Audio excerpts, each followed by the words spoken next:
دو لشکر آپس میں لڑ رہے ہیں ایک میدان، ایک جنگلی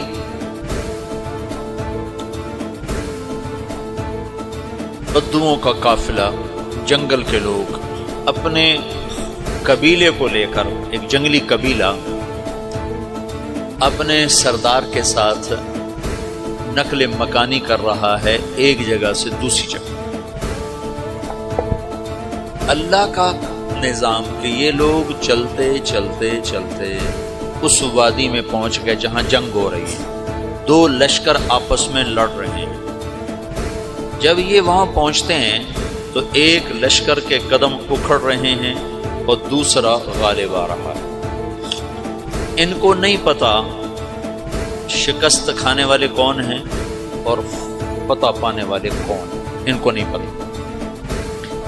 اس جنگلی قبیلے کے سردار کا نام بھی تغرل ہے، تغرل۔ تو یہ سردار کہتا ہے جو شکست کھا رہے ہیں ان کی مدد کرو، کچھ پتہ نہیں کون ہے، کہتا جو شکست کھا رہے ہیں ان کی مدد کرو۔ تو 400 وحشی جنگلیوں نے فاتح لشکر کے پیچھے حملہ کر دیا۔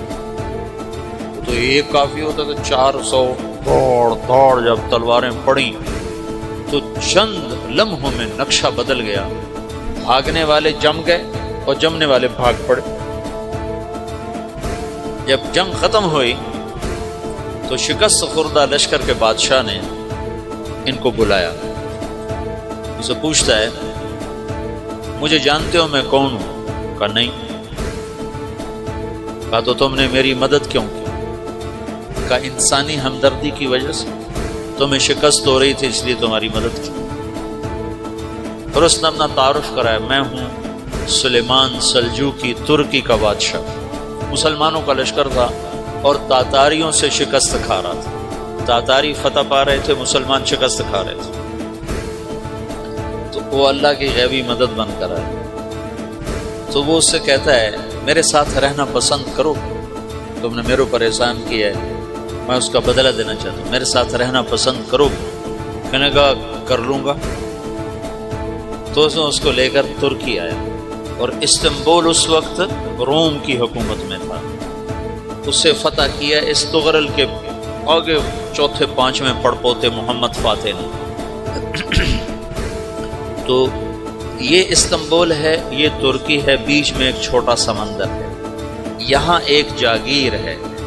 تو سلطان سلیمان کہتا ہے یہ جاگیر تجھے وقف ہے، ادھر سے رومی مجھے تنگ کرتے ہیں حملے کر کر کے، تو میرا دفاع کرتے رہنا، یہ جاگیر تیری۔ تو اس جاگیر پہ اس نے اپنے قافلے کو آباد کر دیا، اپنے قبیلے کو، اور ایک چھوٹی سی حکومت بنا لی، جو ایک صوبہ سمجھو سلمان سلجوقی کا، وہ ایک چھوٹا سا صوبہ ہے۔ وہاں جب یہ رہ پڑا تو پھر یہ ایک شیخ کے بیعت ہوتا ہے، وہاں شیخ طریقت ہے، ان کے یہ بیعت ہونے جاتے ہیں، وہ اس کو رات اپنے پاس ٹھہراتے ہیں۔ تو ایک کمرے میں ان کو ان کا خادم ٹھہراتا ہے۔ یہ جب کمرے میں جاتا ہے تو سامنے دیوار میں تاکچے پر قرآن پڑا ہوا ہے۔ تو یہ تغرل بیگ کہتا ہے یہ کیا ہے، یہ کیا ہے؟ تو وہ خادم کہتا ہے یہ کتاب اللہ ہے، قرآن ہے۔ وہ اس کو وہاں چھوڑ کے باہر چلا جاتا ہے۔ وہ دیہاتی آدمی، جنگل کا رہنے والا، پہلی دفعہ زندگی میں قرآن دیکھا، وہ کہتا ہے یہ قرآن ہے، اللہ کی کتاب ہے، میں اللہ کی کتاب کے سامنے سو جاؤں، کتنی بے ادبی ہے۔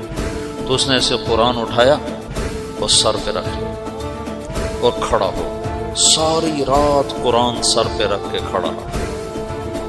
رات کے پچھلے پہر اس کو خواب آیا، کھڑے کھڑے اس نے دیکھا کہ اس کی پشت سے ایک چاند نکلا اور شیخ کی بیٹی کے سینے میں جا کے اتر گیا۔ پھر اس لڑکی کے سینے سے ایک درخت نکلا جو پھیلتے پھیلتے پھیلتے 3 بر اعظم پہ چھا، افریقہ پر، یورپ پر، ایشیا۔ پھر اس کی آنکھ کھل گئی، وہ کھڑا ہوا ہے۔ تو اس نے صبح یہ خواب اپنے شیخ کو سنایا، تو انہوں نے اپنی بیٹی اس کے نکاح میں دی تھی۔ اس بیٹی سے ایک بچہ پیدا ہوا، تغرل بیگ نے اس کا نام رکھا عثمان، عثمانی ترک نام سنو، جو میں نے کل بتایا تھا کہ 1924 میں وہ خلافت ختم ہوئی۔ تو ایک بیٹا پیدا ہوا عثمان، عثمان نے پھر ایک نئی اسلامی حکومت کی بنیاد رکھی جو 1924 تک چلتی رہی، کوئی 800 سال یہ حکومت چلی۔ تو حکومت کا شیرازہ بکھرا لیکن پھر جڑ جاتا تھا، اور وہ قرن اول والا جوڑ کبھی نہ پیدا ہوا، ٹکڑے بن گئے۔ ان ٹکڑوں میں اللہ لوگ پیدا کرتا رہا جو دعوت دیتے رہے۔